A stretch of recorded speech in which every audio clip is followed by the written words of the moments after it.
Bismillahirrahmanirrahim. Assalamualaikum warahmatullahi wabarakatuh. Waalaikumsalam warahmatullahi wabarakatuh. Ibu dan Bapak sekalian, jumpa lagi di acara rutin kita, sesi yang ketiga diskusi publik yang diselenggarakan secara virtual lewat Google Meet dan disiarkan di YouTube dan Facebook. Bersama kita pada malam hari ini akan membahas putusan MK tentang penghapusan presidensial threshold dan bagaimana peluang Pilpres 2029. Akan hadir bersama kita narasumbernya Bapak Thorik Tholib SHMH. Beliau seorang advokat yang selama ini memberikan pendampingan hukum kepada para ulama, ustadz, dan aktivis. Kemudian narasumber kita yang berikutnya adalah Bapak Dr. Haji Ahmad Yani SHMH, Ketua Umum Partai Masyumi Ribon. Namun beliau masih belum konfirmasi sampai detik hari ini. Kemudian yang berikutnya Bapak Azam Khan SHMH, beliau sekjen dari tim pembela ulama dan aktivis yang masih dalam perjalanan dari Surabaya menengok orang tua beliau yang sedang sakit. Mudah-mudahan beliau bisa bergabung pada malam hari ini. Jadi teman-teman, pada awal tahun 2025 kemarin MK membuat putusan yang sangat revolusioner, yaitu menghapus presidensial threshold atau ambang batas pencalonan presiden dan wakil presiden. Tentu ini sebuah angin segar ya dari putusan MK nomor 62 garing PUU strip 22 garing 2024. Sebetulnya ini sudah digugat atau diajukan judicial review selama 33 kali atau sebanyak 33 kali.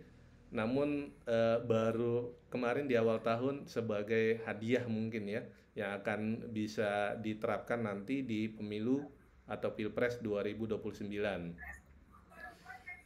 Sebagaimana yang kita ketahui Ibu dan Bapak serta rekan-rekan semua, sudah beberapa kali undang-undang atau undang-undang pemilu nomor 7 tahun 2017 terutama pasal 222 terkait ambang batas pencalonan presiden ini tidak berhasil menggoyahkan iman para ketua atau hakim konstitusi.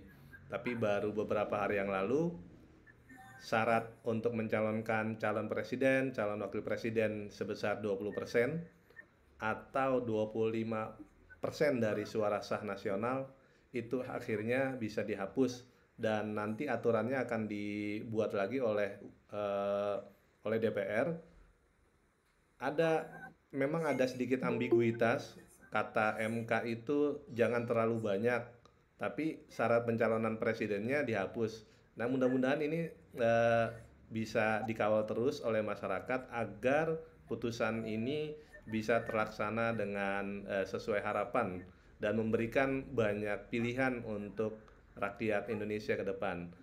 Kita akan dengarkan langsung paparan dari advokat kita, Bapak Thorik Tholib SHMH. Beliau sebelumnya sebagai Sekretaris Jenderal atau Sekretaris Umum di Tim Hukum Nasional Anies Muhaimin pada Pilpres 2024. Assalamualaikum Pak Thorik Tholib.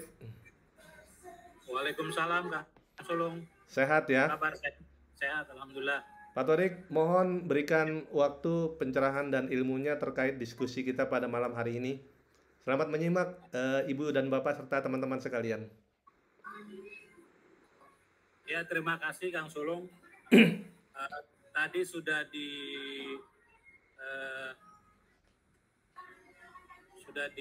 sedikit diberi gambaran ya tentang presidensial threshold. Saya sedikit menambahi apa itu presidensial threshold. Mungkin bagi teman-teman yang masih asing dengan istilah ini, bahwa presidensial threshold adalah ambang batas yang harus dimiliki oleh partai politik ya. Ini adalah prasyarat minimal persentase kursi di parlemen atau suara sah yang harus dimiliki oleh partai politik atau koalisi partai politik untuk mengusulkan pasangan calon presiden dan wakil presiden. Jadi syarat minimum perolehan kursi ini diatur oleh Undang-Undang Pemilu nomor 7 tahun 2017, yaitu untuk partai politik yang akan mencalonkan presiden dan wakil presiden minimal harus memiliki 20% dari jumlah kursi di DPR, sekitar 115 kursi, atau memiliki 25% dari suara sah yang diperoleh oleh partai politik. Itu yang syarat yang diberikan oleh Undang-Undang pasal 222 Undang-Undang Pemilu nomor 7 ayat Undang-Undang Pemilu pasal 222 nomor 7 tahun 2017 tentang ambang batas. Nah, Undang-Undang Pemilu ini pasal 22 ini adalah turunan dari aturan Undang-Undang Dasar pasal 62 pasal 6A ayat 2 yang menyatakan bahwa presiden dan wakil presiden dicalonkan oleh partai politik atau gabungan partai politik. Nah, ambang batas ini, presiden threshold ini adalah tadi syarat yang harus dipenuhi oleh seluruh partai politik dalam mencalonkan presiden. Di Undang-Undang Pemilu yang lalu, batas presidensial threshold ini diambil dari pemilu sebelumnya. Kalau misalnya kemarin pemilu 2024, maka ambang batas presidensial threshold-nya diambil dari perolehan pemilu legislatif DPR tahun 2029. Itu yang dijadikan patokan untuk mengikuti pemilihan presiden di tahun 2024 kemarin. Nah, untuk 2029 gimana? Nah, memang setelah putusan MK atau nomor 62 ini belum dijelaskan secara rinci bagaimana aturan presidensial threshold untuk pemilu 2029. Memang secara normatif MK melalui putusan nomor 62 hanya menyatakan bahwa pasal 22 itu 222 itu Undang-Undang Pemilu tidak berlaku lagi atau inkonstitusional. Nah, untuk selanjutnya, untuk pengaturannya, berapa ambang batas presidensial threshold di pemilu berikutnya atau 2029, kita masih menunggu para dewan sebagai pembuat undang-undang. Berapa persentase ideal yang nanti ditetapkan oleh para pembuat undang-undang. Memang presidensial threshold pada awalnya itu mempunyai tujuan yang baik, diantaranya tujuan adanya ambang batas presidensial threshold ini yang pertama adalah untuk membatasi jumlah pasangan calon presiden dan wakil presiden yang akan nanti bertarung di pemilu, sehingga pemilihan menjadi lebih sederhana ya, kalau tidak terlalu banyak pasangan calon presiden dan wakilnya, tidak membingungkan pemilih masyarakat karena banyaknya calon. Kemudian yang lain juga tujuan dari penerapan ambang batas presidensial threshold ini adalah tadi di samping tidak calon itu menjadi lebih sederhana, tidak terlalu banyak, dan menghindari terlalu banyak kandidat atau calon presiden yang bisa memecah suara secara ekstrim. Ini yang dapat membingungkan masyarakat. Kemudian tujuan lain daripada diterapkannya ambang batas dalam Undang-Undang Pemilu adalah supaya partai-partai politik ini bisa mendorong konsolidasi politik, artinya meningkatkan peluang partai politik untuk bekerja sama membentuk dalam pasangan calon presiden dan wakil presiden yang kuat.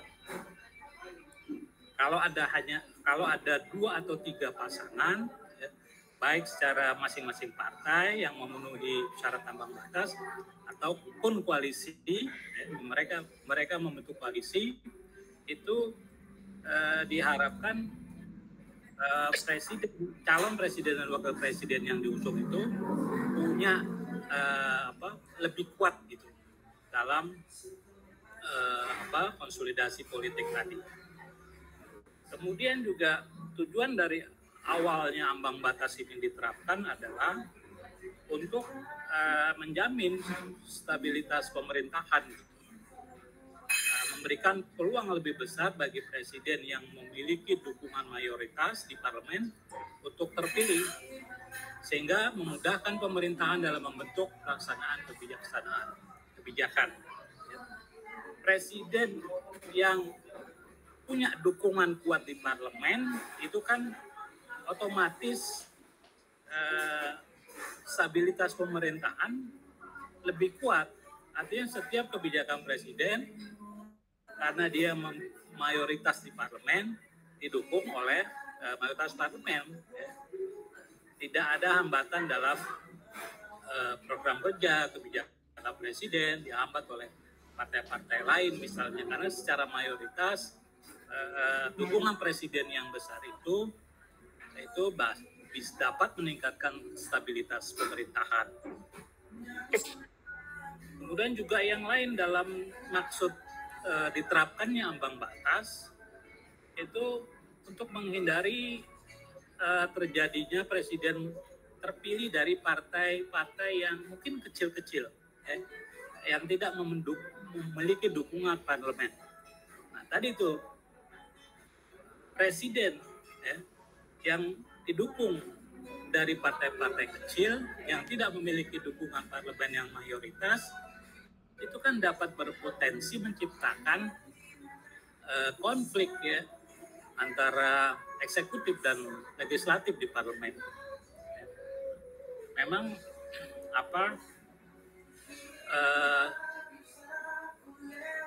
untuk menghindari terjadinya konflik, ya, antara presiden dan dewan legislatif di pemerintahan nanti, sebaiknya presiden yang terpilih adalah presiden yang memiliki dukungan mayoritas di parlemen. Hal lain juga yang maksud diterapkannya daripada ambang batas presidensial ini pada awalnya juga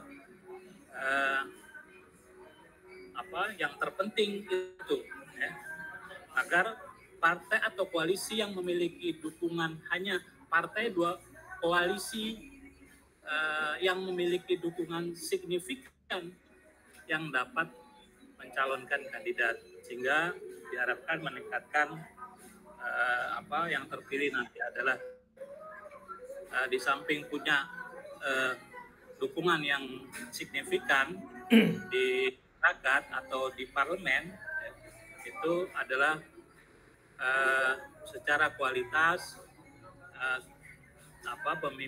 calon pemimpin yang dipilih. Pak Torik, ya. izin Pak Torik, ini ada background back sound maksudnya, khawatir kena copyright. Dari mana nih? Dari Pak Torik atau Pak Azam back soundnya? Back sound suara ya? Lagu-lagu. Ya? Halo, Assalamualaikum. Waalaikumsalam warahmatullahi wabarakatuh. Ya, Pak Azam, terima kasih sudah bergabung. Ya, baru nyampe saya. Suara musik ya? Iya. Ini saya lagi di kafe ini. Oh. Nggak apa-apa. Ya. Bisa dilanjutkan nggak, Kang Sulung? Lanjut, Pak Torik. Ya. Di samping hal-hal yang tadi maksud diterapkannya ambang batas, dalam undang-undang pemilu, ya hal lainnya adalah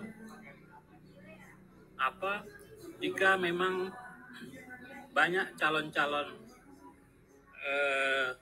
yang diajukan nanti untuk presiden wakil presiden, tentunya kan ini biaya penyelenggaraan pemilu karena jumlah pasangannya lebih sedikit atau banyak, ini kan berpengaruh terhadap pembiayaan negara dalam pemilu ya.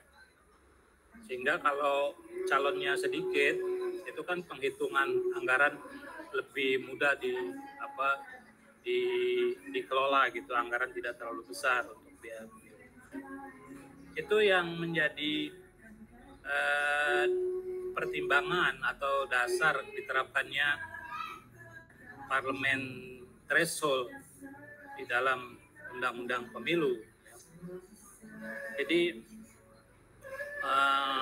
sebaliknya, ya, memang idealnya kita belum mendapatkan angka yang ideal itu berapa untuk ambang batas.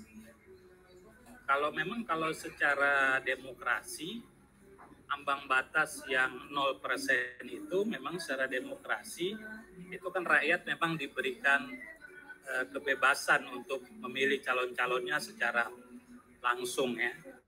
One man, one vote. Itu kan sesuai dengan aturan pemilu serentak ya, bahwa presiden dan legislatif itu dewan itu dipilih secara serentak ya berdasarkan putusan MK yang lalu. Nah, itu secara demokrasi. Dan juga pemilihan ambang batas 0% ini juga jika 0% artinya sesuai dengan sistem ketatanegaraan kita yang presidensial ya. Jadi rakyat langsung dapat memilih wakil-wakilnya baik presiden ataupun legislatif. Ini sesuai dengan sistem ketatanegaraan kita. Sebaliknya, kalau kita memilih sistem ketatanegaraan yang parlementer, memang presiden itu dipilih oleh parlemen. Rakyat menunjuk parlemen. Parlemen mewakili rakyat untuk memilih siapa calonnya. Gitu. Nah, itu secara demokrasi memang baik. Tetapi kalau saya sih mengusulkan berapa sih sebenarnya angka yang ideal ambang batas untuk pemilu nanti 2029. Karena tadi kalau ambang batas itu 0%, nanti ketika nanti presiden mungkin 2029 terpilih dari partai yang kecil yang tidak mempunyai dukungan basis parlemen yang kuat, maka nanti presiden akan mudah dijatuhkan.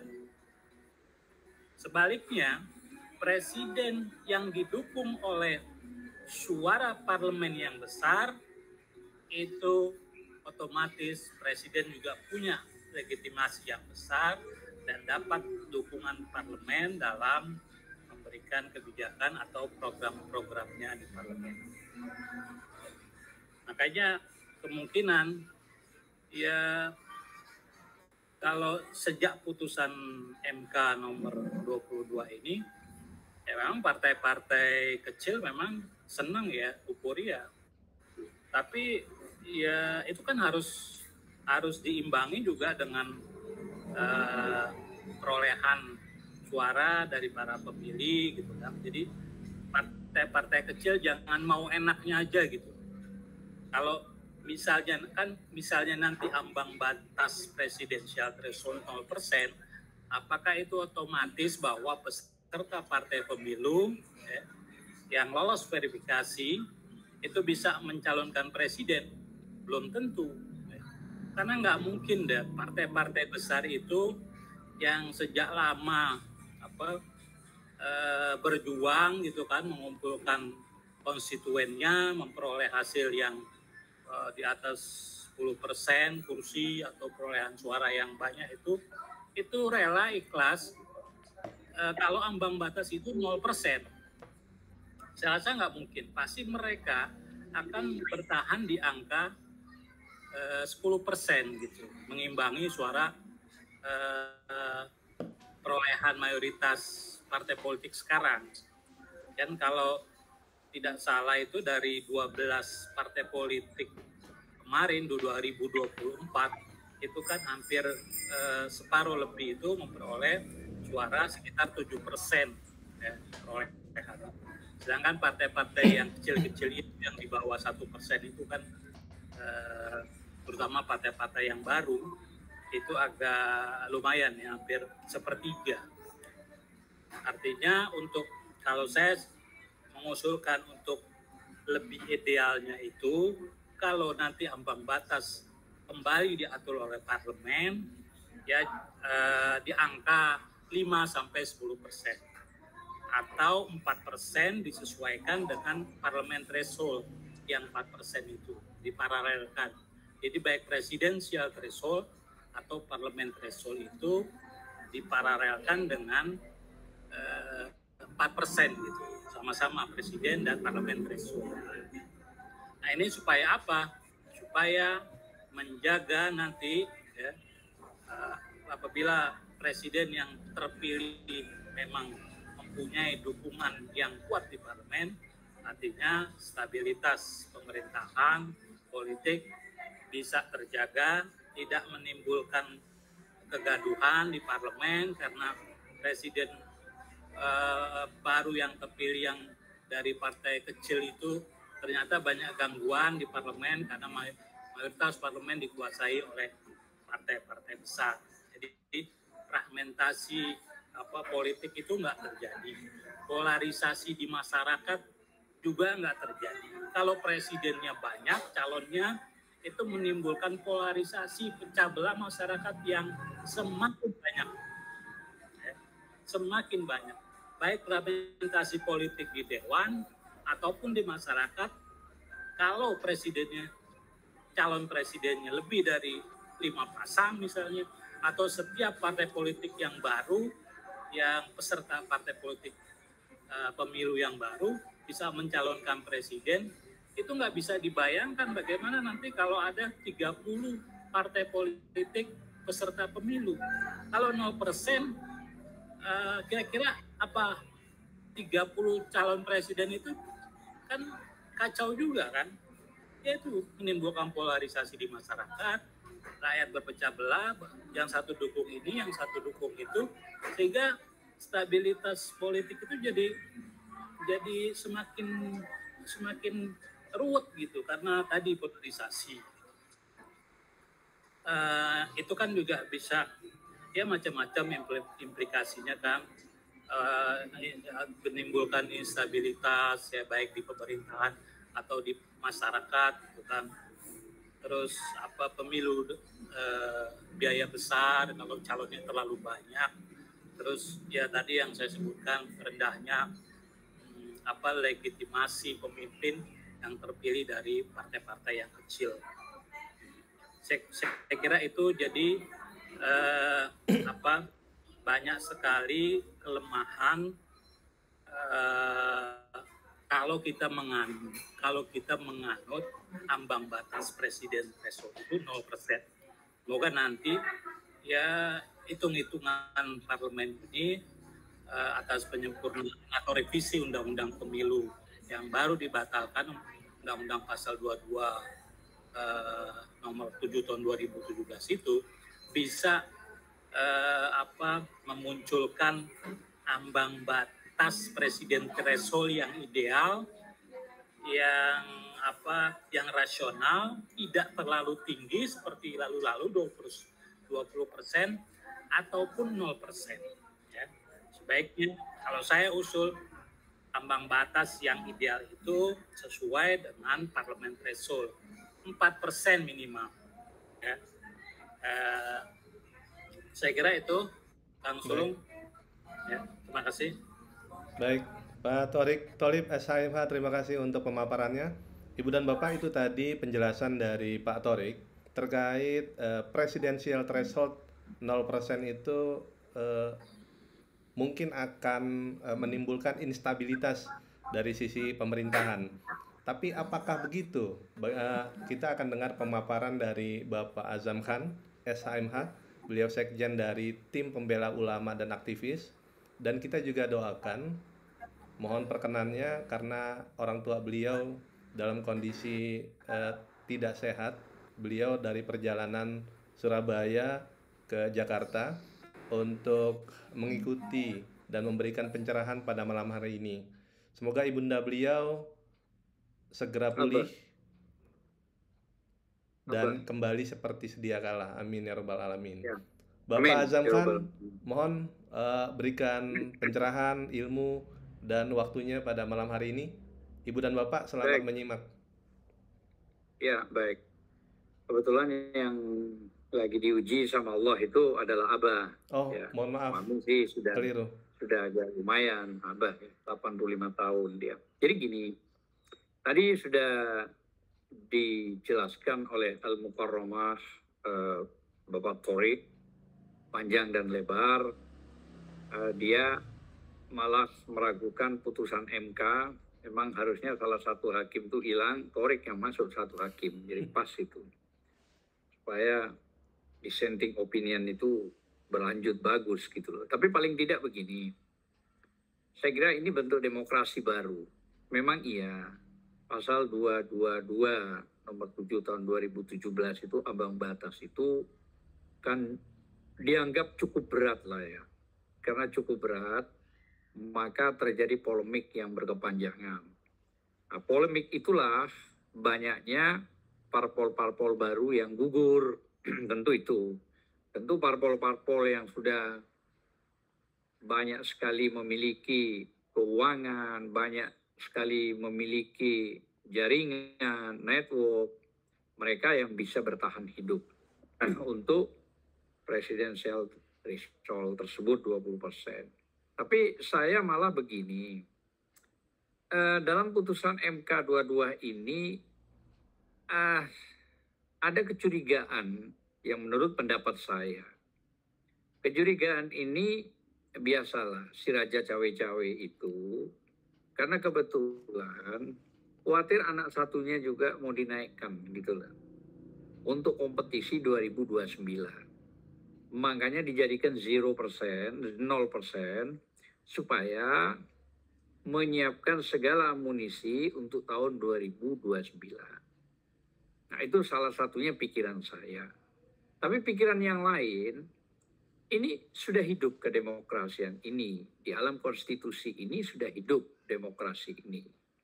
Memang iya, ini pentingnya presidensial gitu lah ya.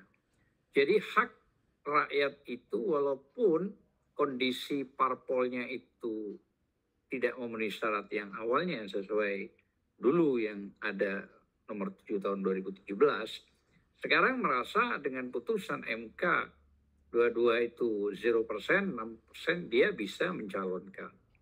Jadi katanya Bos Thorik tadi mengatakan kalau ada 30 parpol, terus 30 parpol itu berkompetisi juga mengajukan para calon-calonnya, ya biarkan saja lah sudah.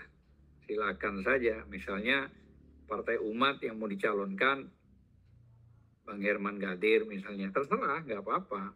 Siapapun itu boleh gitu loh ya. Wakilnya ya satu paket lah sama bos kita Thorik, nggak apa-apa. Itu nggak ada masalah sebenarnya. Jadi biarlah kompetisi itu menjadi indah, demokrasi. Soal rakyat pecah ya pasti dong, konsekuensi itu pasti. Namanya rakyat memilih kan mana yang mau. Soal bingung, ya memang itu terjadi gitu loh ya. Tapi maksud saya begini, memang pendapat saya agak sedikit berbeda dengan Brother Thorik. Tetapi pada intinya memang kita berharap dengan putusan MK 22 ini, dengan 0% ini, ya semoga demokrasi ini benar-benar demokrasi yang seutuhnya haknya itu adalah rakyat. Karena kedaulatannya itu adalah sepenuhnya milik rakyat negara kita ini. Di Undang-Undang Dasar juga jelas itu.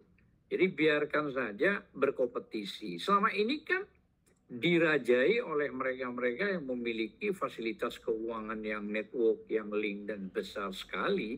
dan rata-rata ya itu lagi gitu ya. Makanya biarkan saja lah berjalan kedemokrasian ini supaya menyentuh pada level terbawah. Silahkan saja berkompetisi. Walaupun kecurigaan itu ada tetap. Saya mencurigai bisik-bisik si Raja Cawe-Cawe kurus itu, ya pikiran saya masih bisa jadi. Karena ada partai apa PSSI apa itu. Nah itulah ya. Lebih S-nya lah satu. Ya kira-kira begitu. Itu mau jadwalkan 2029 bisa saja gitu lah itu terjadi. Entah yang sekarang ini wakilnya ini yang belum memenuhi syarat sesuai undang-undang PKPU belum 40 gitu loh ya. Apakah dia juga akan mau digabungkan lagi atau bagaimana? Nah, itu nggak tahu lah. Itu kita lihat nanti bagaimana ke belakang. Saya kira rakyat semakin cerdas, ya akademisi juga semua itu universitas harus juga turun. Jangan sampai kecolongan lagi model-model kayak begini gitu loh ya. Ini kan diatur, dirusak dan segala macam gitu loh ya. Makanya kita ini kadang-kadang orang yang mencari keadilan secara objektif selalu dihalang-halangi dengan dipanggil proses hukum lah, diperiksa lah, tekanan lah, teror lah, ancaman, intimidasi itu yang terjadi.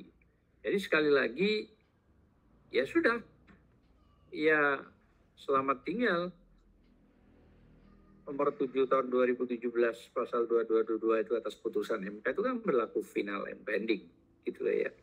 Biarkan saja parliamentary threshold itu 0% itu berjalan. Biarkan saja rakyat memilih apa yang diinginkan siapa calon-calon berikutnya tahun 2029. Apakah akan terjadi proses gugatan?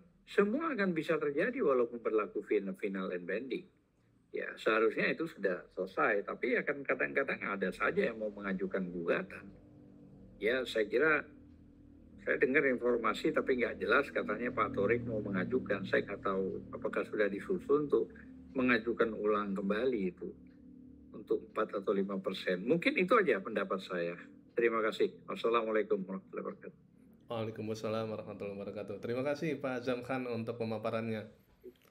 Ya, Ibu dan Bapak, kita akan coba gali, jika presidential threshold ini dihapus, apakah mungkin sejumlah parpol itu atau semua parpol bakal menggunakannya? Karena ada presiden misalnya di Pilgub Jakarta, itu sudah di-courting dalam tanda kutip oleh MK menjadi 7,5%. Nggak ada yang ngambil tuh. Justru belasan parpol ingin menunjukkan loyalitasnya kepada Pak Prabowo. Dan mungkin saja putusan MK ini juga menguji loyalitas dari parpol-parpol. Apakah mereka akan ambil peluang itu dan mereka nanti akan diintip oleh Pak Prabowo, oh ini nggak loyal nih, mungkin akan kena reshuffle. Makanya kelihatan adem ayem aja, yang harusnya disambut oleh parpol kan menjadi sukacita. Seperti apa nih penjelasan dari Pak Torik dan Pak Azam terkait putusan MK ini jangan-jangan nggak dipakai juga sama parpol? Karena ya berkah kue kekuasaan kan lebih nikmat dibandingkan harus misalnya dana untuk mencalonkan itu kan cukup besar. Bukan cukup besar, besar banget lah. Ibaratnya mendingan ngadem di lingkaran kekuasaan. Gimana Pak Torik? Untuk awalnya dulu nih, menjawab hal itu. Ya, Kang Sulung, yang pasti itu kan ambang batas itu memang harus diatur.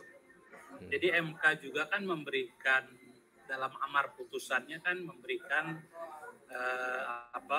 supaya ada rekayasa konstitusional, artinya untuk pengaturan lebih lanjut persentase ambang batas itu memang kewenangan dari legal policy, ya. Pembentuk undang-undang dalam hal ini adalah DPR.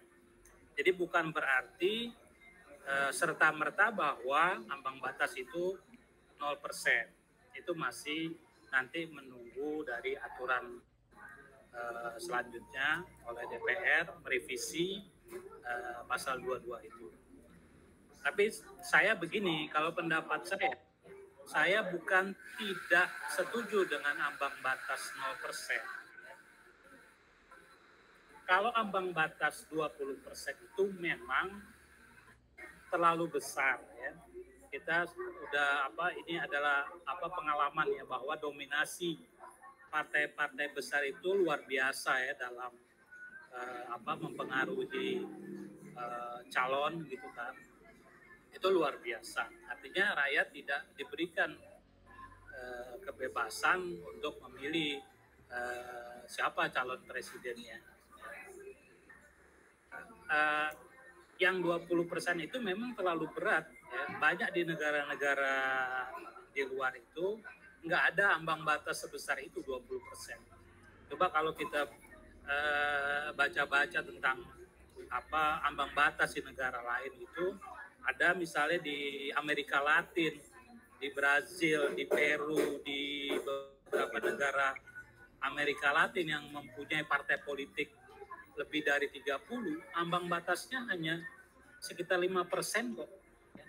Tapi bukan berarti 30 partai itu semuanya mencalonkan calon presiden. Tidak. Mereka berkoalisi. Walaupun partainya banyak, mereka berkoalisi. Jadi itu angkanya sekitar ada calon kurang lebih itu ada 5 sampai 4 calon. Dan maksud saya kalau 0% itu tadi ya banyak kelemahannya. Tadi saya sebutkan juga ya. Pak Torik, tapi kan sistem yang berjalan itu presidensil, bukan parlementer. Apakah kekhawatiran itu beralasan? Nah, itu dia kan ketidakjelasan sistem ketatanegaraan kita menganut presidensial atau parlementer, kan nggak jelas sampai sekarang. Jadi separuh presidensial, separuh parlementer. Seharusnya kalau presidensial tidak ada partai politik berhak mencalonkan beberapa orang presiden. Tidak secara langsung dipilih oleh rakyat kalau presidensial. Kita kan semi presidensial, semi parlementer. Jadi dua-duanya dipakai, mana yang tengah-tengah. Jadi maksud saya kalau angka 5% itu adalah angka ideal. Jadi partai-partai politik yang kecil ini tidak hanya aji mumpung berlomba-lomba siapapun bisa mencalonkan presidennya, tapi dukungan perolehan suaranya kecil, bahkan tidak punya kursi di parlemen, di DPR. Kalau nanti seandainya yang terpilih Azam misalnya, atau partai politik lolos verifikasi, terus Azam mencalonkan presiden, karena Azam terkenal, populer, Azam menjadi presiden, tapi didukung oleh partai baru yang tidak punya dukungan yang kuat di parlemen. Itu saya kemungkinan nggak sampai 2 bulan itu Azam sudah digulingkan oleh partai-partai besar. Digulingkan sebentar aja. Jadi ini seharusnya ya, ambang batas yang menurut saya ideal 5% itu memicu partai-partai kecil agar giat gitu. Cari dukungan rakyat gitu kan. Mencari dukungan rakyat dan berhasil masuk di parlemen. Kalau nanti misalnya ambang batas parlemen adalah 4%, itu dulu rebut dulu itu 4% itu 115 kursi di parlemen, baru mencalonkan jadi presiden gitu, mengusul calon. Ini aji mumpung 0%, tidak punya dukungan masyarakat yang kuat, tidak punya dukungan di parlemen yang kuat, terus mencalonkan presiden. Kan jadi tadi itu banyak sekali akibat kelemahannya yang tadi saya bicarakan. Kira-kira begitu Kang Sulu. Baik, terima kasih Pak Torik. Pak Azam gimana tuh? Kata Pak Torik begitu. Iya, jadi begini. Saya pikir yang pertama, kalau 0% itu diserahkan kepada rakyat secara demokrasi, maka kalau memang pilihan rakyat dari 10 pasang atau 20 pasang, kok kebetulan yang dipilih itu adalah parpol yang kecil, tapi rakyat menyukai. contoh lah, kita bicara realnya dulu deh. Bang Ano aja lah, Anies misalnya, Bang Anies Rashid Baswedan. Nah, parpolnya baru dibentuk misalnya untuk kompetisi 2029. Tapi karena disukain rakyat secara luas, akhirnya terpilih gitu ya. Nah, kondisi kata Torik tadi, bagaimana di parlemen kan begitu. Nah, kalau yang terjadi di parlemen, apakah bisa akan digulingkan? Saya kira belum tentu juga gitu ya. Artinya begini, apapun persoalan itu, negeri kita ini kan daulatnya adalah rakyat. Undang-Undang Dasar 1945 sebagai dasar utama itu ya. Jadi pasal 2 itu jelas bahwa rakyat di atas segala-galanya. Nah mungkin saja pilihan putusan MK 22 ini ya, yang mengangkangi nomor 7 2017 pasal 222 itu berpikir ke situ, dan atau sebaliknya saya bilang sudah disisipi oleh si Raja Cawe-Cawe untuk persiapan anaknya di 2029. Nah, ini menjadi dilema memang gitu ya. Sekali lagi dilema. Tapi inilah kesempatan rakyat memilih. Anda tahu, sistem pemilihan itu di Indonesia memang rakyat. Tapi apakah fakta rakyat itu benar? Semua mulai dari BPK, PPS, KPU, kabupaten, provinsi, sampai KPU pusat, itu kan sudah diatur sedemikian rupa. Sehingga seolah-olah adalah rakyat. Mereka bisa mengatur semua sistem suara yang ada. Nah ini yang justru kejahatan paling tinggi di Indonesia gitu ya. Kalau kita bicara Bang Anies atau dulu Prabowo jauh lebih unggul daripada Jokowi. Nah, sekarang karena problemnya di backup oleh Jokowi, Prabowo jauh lebih unggul. Walaupun ya logika yang ada, walaupun de facto sudah berubah, de jure sudah berubah, gitu lah, de factonya benar, memang Bang Anies kuat. Ternyata ada permainan di situ juga. Jadi tidak bisa clear and clean ya persoalan ini. Memang harus dirombak semua ya sistem yang ada itu, termasuk aturan yang apa yang ada di KPU. Dan Bawaslu itu tidak punya gigi sama sekali untuk mengawasi, percuma gitu loh. Nah itu juga harus ditingkatkan, dirubah supaya mereka juga bukan cuma mengundang. Orang yang diundang, namanya diundang, mau datang mau enggak, hak seseorang namanya diundang. Nah tingkatkan supaya dia bisa juga menyidik, supaya bisa setelah itu membuat koordinasi dengan kepolisian setempat, Bawaslu. Tapi kalau Bawaslu hanya diciptakan bayang-bayang, yang nggak bisa juga melakukan terobosan kepada KPU. Jadi susah juga gitu loh ya. Paling Dewan Pengawas saja yang bisa melakukan itu, gitu loh. Atau DKPP gitu loh, yang pernah kita ajukan beberapa kali sidang itu, gitu loh. Nah paling ya sudahlah begini. Ini kan sudah terjadi putusan 22 ini 0%. Ya, saya kira biarkan saja bergulir. Bagaimana nanti sistem itu di DPR akan tentu dibicarakan. Termasuk tadi yang pendapat-pendapat juga Bung Torik. Saya kira ya iya bisa juga demikian apa yang dikatakan. Jadi kekuatan di parlemen nanti bagaimana, orang yang jadi presiden juga bagaimana.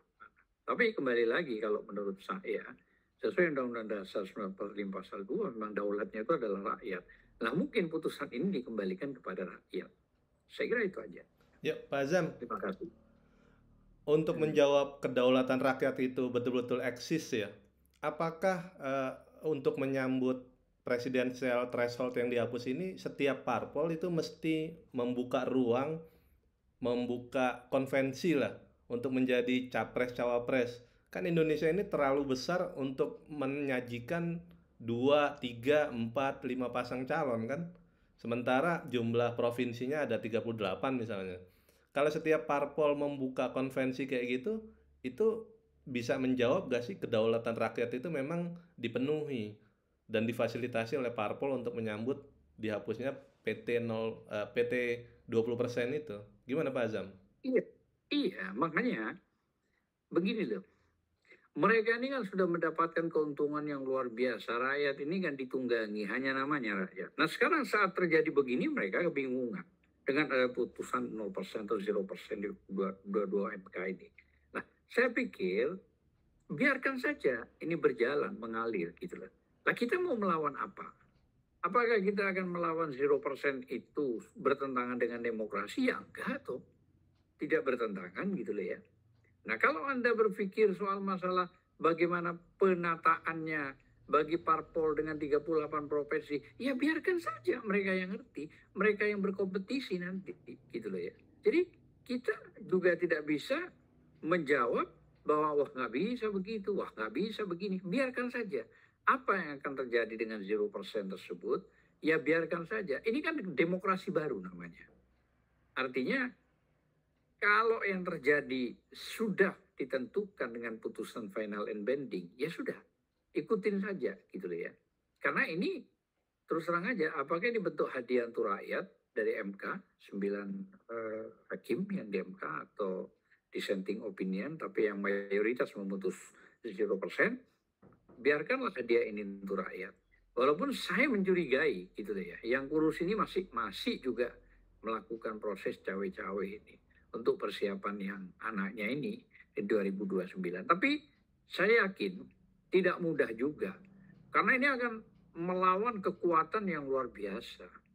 Ini parpol besar ini juga harga diri, gengsi. Kalau ada parpol kecil menciptakan, dan begini loh. Walaupun ada parpol yang mampu menggiring calonnya, tentu itu kan banyak elektabilitasnya, ya kan, kredibilitasnya, batas keuangannya, batas networknya, gitu loh. Jadi itu kan juga tidak mudah untuk tidak diperhitungkan gitu loh ya. Sekarang mau bicara mau menjadi presiden, apakah cukup dengan dana 500 miliar, 1 triliun, 2 triliun? Kan tidak cukup gitu loh ya. Jadi biarkan saja kesempatan rakyat ini menggais kedemokrasian ini atas putusan itu. Kalau saya ya berpikirnya begitu. Walaupun benar apa yang dikatakan Torik tadi, iya, idealnya 4%, 5%. Iya, masuk di akal itu juga gitu loh ya. Tapi menurut saya biarkanlah yang baju baru ini yang diberikan oleh MK dengan dissenting opinion ini 0%. Biar saja berjalan dulu. Biar rakyat merasakan dan bagaimana hasilnya 2029 itu. Kalau sekiranya memang berantakan, ya tentu akan banyak yang mengajukan ulang untuk judicial review ke MK kembali. Itu pasti banyak itu. Jadi kita menunggu bagaimana 2029 itu kompetisi 0% ini berjalan. Saya kira itu aja. Terima kasih Pak Azam. Pak Ya. Torik, kekhawatiran Pak Torik jika terpilih presiden sementara nggak di-backup dengan kekuatan parlemen, itu kan secara empirik, misalnya Pak Anies itu tetap kuat di DKI. Ini kalau contoh gubernur ya. Terus Pak Jokowi itu kan waktu 2014 kecil jumlah parpolnya, tapi sementara setelah pemerintahan berjalan banyak yang diakuisisi kan, jadi kuat seperti yang kita lihat hari-hari ini. Gimana tuh Pak Torik? Ya, ya kan memang idealnya itu kan presiden atau apalah gubernur, wali kota, bupati memang harus supaya nggak banyak gangguan di parlemen gitu kan, harus didukung oleh mayoritas parlemen, walaupun dukungannya memang belakangan ya. Tapi itu kan nggak menjamin juga ya, bahwa presiden yang ya katakanlah misalnya Pak Anies gitu kan, beliau kan sangat populer gitu kan. Sekarang mungkin orang berani berbicara kalau Pak Anies buat partai baru lolos verifikasi karena beliau sangat populer, kemungkinan terpilih beliau ya, karena populer walaupun partai baru yang lolos verifikasi. Tapi kan tidak menjamin juga bahwa popularitas itu presiden yang didukung oleh partai kecil dan memenangkan pemilu presiden nanti bisa bertahan sampai 5 tahun. Akan banyak sekali gangguan di parlemen. Kan ini sudah sering terjadi gitu kan. Gus Dur gitu kan. Karena tidak didukung oleh mayoritas parlemen, kursinya PKB atau bahkan terakhir dukungan dari PKB juga ditarik, gampang saja dijatuhkan. Jadi menurut saya yang idealnya itu memang ini partai politik yang kecil ini harus berjuang dulu gitu, supaya kuat di parlemen. Jangan haji mumpung mentang-mentang 0%, dan itu juga nggak mungkin menurut saya nanti itu revisi undang-undang pemilu itu 0%. Partai politik besar tidak akan rela kalau ambang batas presiden threshold 0%. Nggak akan rela mereka. Jadi ya minimal tidak kembali ke angka 20% gitu kan, agar secara demokrasi partai-partai kecil juga diberikan kebebasan untuk mencalonkan calonnya. Kemudian juga rakyat senang karena calonnya semakin variasi, bukan lo lagi itu aja gitu. Ya ada 4 atau 5 calon itu pantas, enak dan seru gitu. Itu. Pak Azam, ada yang mau ditimpali?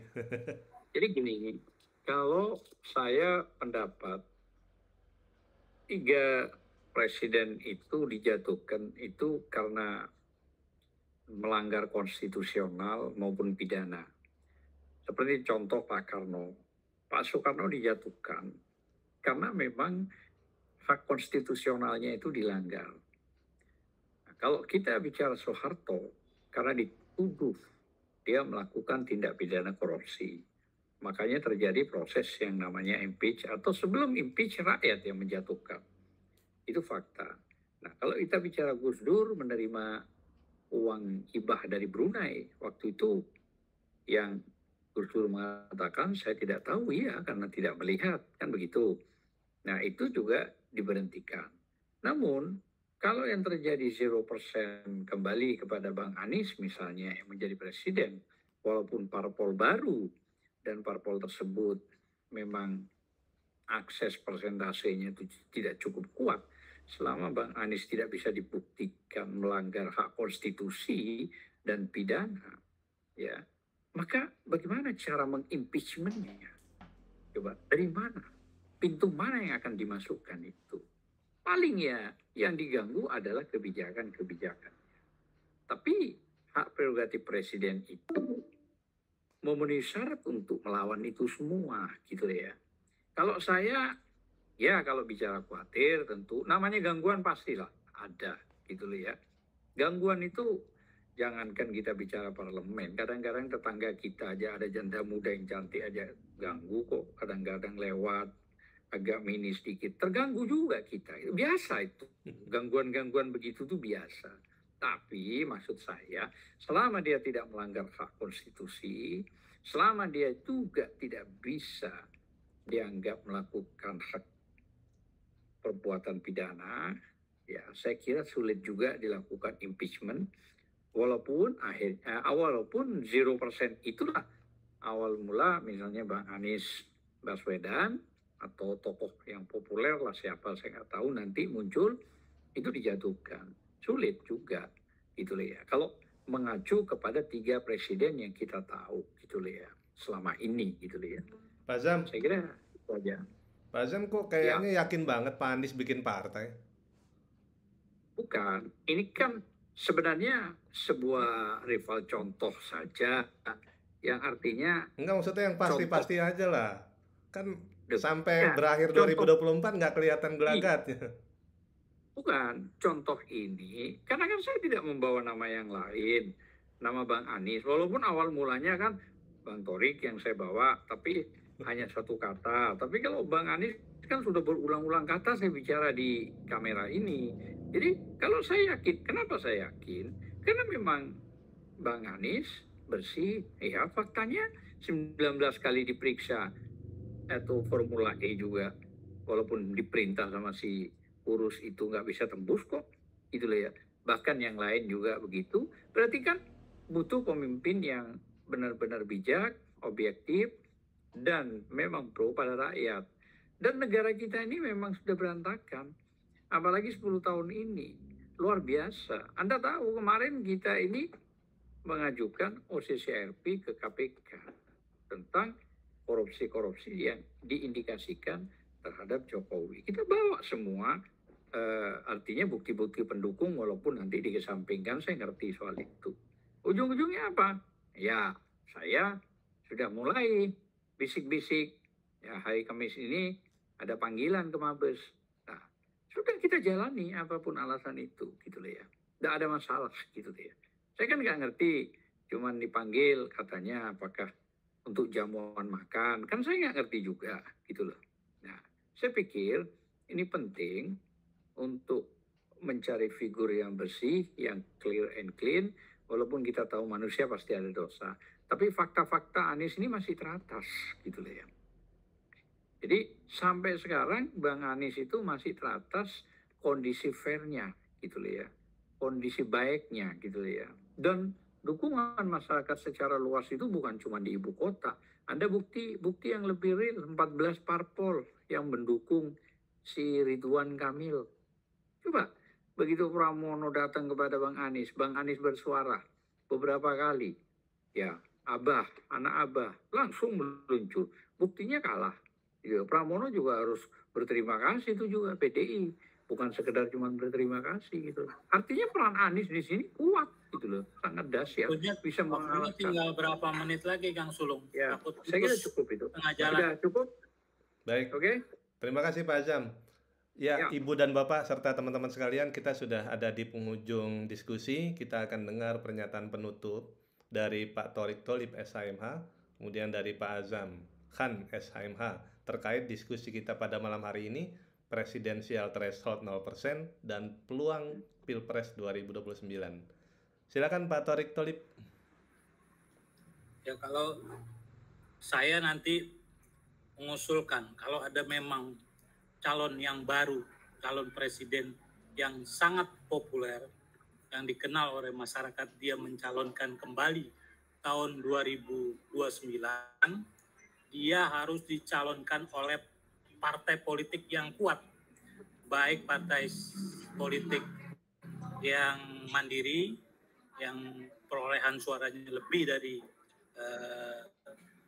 tergantung nanti berapa ambang batasnya, 10% misalnya, atau gabungan dari partai-partai politik yang punya basis atau suara kursi di parlemen yang signifikan, supaya kedudukan presiden nanti yang baru itu bisa dipertahankan kokoh, tidak mudah digulingkan, tidak mudah di impeachment.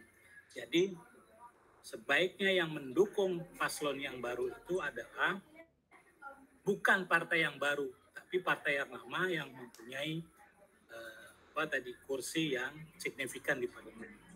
Kira-kira itu. Terima kasih Pak Thorik. Pak Azam Khan, minta tolong untuk pernyataan penutupnya pada diskusi kita malam ini. Kalau saya biarkan saja kompetisi kedemokrasian ini berjalan untuk rakyat. Kalaupun memang harus 0%, biarkan saja apa pendapat rakyat di 2029. Begitulah. Jadi semua kita serahkan kepada rakyat. Tanpa rakyat belum ada dunia. Tanpa rakyat demokrasi tidak mungkin ada. Jadi ini hadiah untuk rakyat. Saya pikir ya biarkan saja mengalir, menunggu proses ini. Dan saya yakin proses 0% ini akan ditanggapi positif oleh akademisi-akademisi yang ada di Indonesia. Setiap universitas-universitas besar itu menyatakan cukup bagus lah, cukup fair lah, supaya memberi peluang berkompetisi 0% tersebut gitulah. Jadi wajah-wajah baru yang tidak masuk di parpol muncul, hanya ada parpol-parpol baru yang mendukung, bergabung, ya itulah yang penting, wajah-wajah segar untuk memimpin negara, ya tapi yang punya ya intelektual tinggi, ya kan, punya integritas, amanah tentu. Saya kira itu aja yang bisa saya sampaikan. Terima kasih. Assalamualaikum warahmatullahi wabarakatuh. Brother Torik, thank you. Waalaikumsalam Sampai jumpa. warahmatullahi wabarakatuh. Shalom. Ya, Ya, Ibu dan Assalamualaikum. Bapak serta teman-teman sekalian, demikianlah diskusi kita pada malam hari ini. Semoga apa yang disajikan dapat bermanfaat untuk kita semua. Dan mungkin kita tunggu kejutan ya di 2029, bisa jadi nama Azam Khan muncul sebagai capres atau cawapres. Bisa jadi nama Torik Torik juga muncul sebagai capres cawapres. Entah melalui Amin, kendaraan partai politik yang mana, karena MK sudah memberikan hadiah yang harus dijaga dan dikawal oleh Dewan Perwakilan Rakyat supaya kedaulatan rakyat dan demokrasi masih menjadi kenyataan di Indonesia. Terima kasih Betul, pemirsa. sampai lalu ngumpul-ngumpulin Teman-teman. ini mau jual cincin ini untuk persiapan 2029. Ya, Ibu dan Bapak, pemirsa serta teman-teman sekalian, terima kasih untuk menyimak pada diskusi kita pada malam hari ini. Untuk kedua narasumber kita, Bapak Torik Tholib, SHMH, Bapak Azam Khan, SHMH, terima kasih sudah berbagi ilmu, berbagi waktu. Semoga sehat selalu. Kami izin undur diri. Wabillahi taufik wal hidayah. Wallahul muwafiq ila aqwamit thoriq. Wassalamualaikum warahmatullahi wabarakatuh. Waalaikumsalam. Terima kasih banyak Pak Torik, Pak Azam.